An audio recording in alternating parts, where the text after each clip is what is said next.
اس وقت کے 3 فتنے، 3 بدعات ایسی ہیں جو مسجدوں میں داخل ہو چکی ہیں۔ سب سے پہلی موبائل ہے، اس پر قابو پانا چاہیے، چونکہ یہ پورے ماحول کو موبائل خراب کرتا ہے۔ جب بیل بجتی ہے تو سب کی نماز ڈسٹرب ہو جاتی ہے، وہ نماز کا خشوع خضوع ختم ہو جاتا ہے۔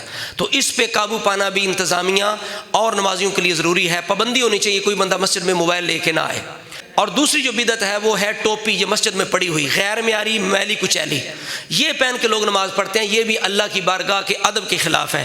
ہمارا اپنا لباس، چادر، جرسی، کوٹی، موبائل، ہر چیز قیمتی ہے، لیکن اللہ کی بارگاہ میں جو ٹوپی پہن کے ہم نے نماز پڑھنی ہے وہ 20 روپے کی، وہ بھی میلی کچیلی ٹھوکریں کھانے والی ٹوپی ہے۔ تو یہ بھی ایک فتنہ بدعت ہے، اس پر بھی روک تھام ہونی چاہیے۔ تیسری چیز ہے کرسیاں، یہ جو گھر سے چل کے آتے ہیں، یہ آ کے جناب کرسی پہ بیٹھ کے نماز پڑھتے ہیں، یہ اگلی صف کو بھی خراب کرتے ہیں، پچھلی صف کو بھی خراب کرتے ہیں۔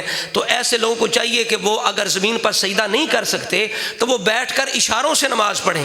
اگر زمین پر بیٹھ کے مسجد میں صف میں بھی یہ اشارے سے بھی نماز نہ پڑھ سکے تو پھر مسجد میں آنے کی کیا حاجت ہے؟ پھر آ کر کرسیوں پہ بیٹھ کے صف خراب اور مسجد کا ماحول خراب کرنے کی کیا ضرورت ہے؟ مسجد کو ان لوگوں نے میٹنگ ہال بنا دی ہے، تو یہ بھی اس دور کا فتنہ، کرسیاں، ان پر بھی روک تھام ہونی چاہیے۔ یہ 3 فتنے ہیں، ان کو ختم کرنا مساجد سے ہر انتظامی اور ہر نمازی کا حق بنتا ہے۔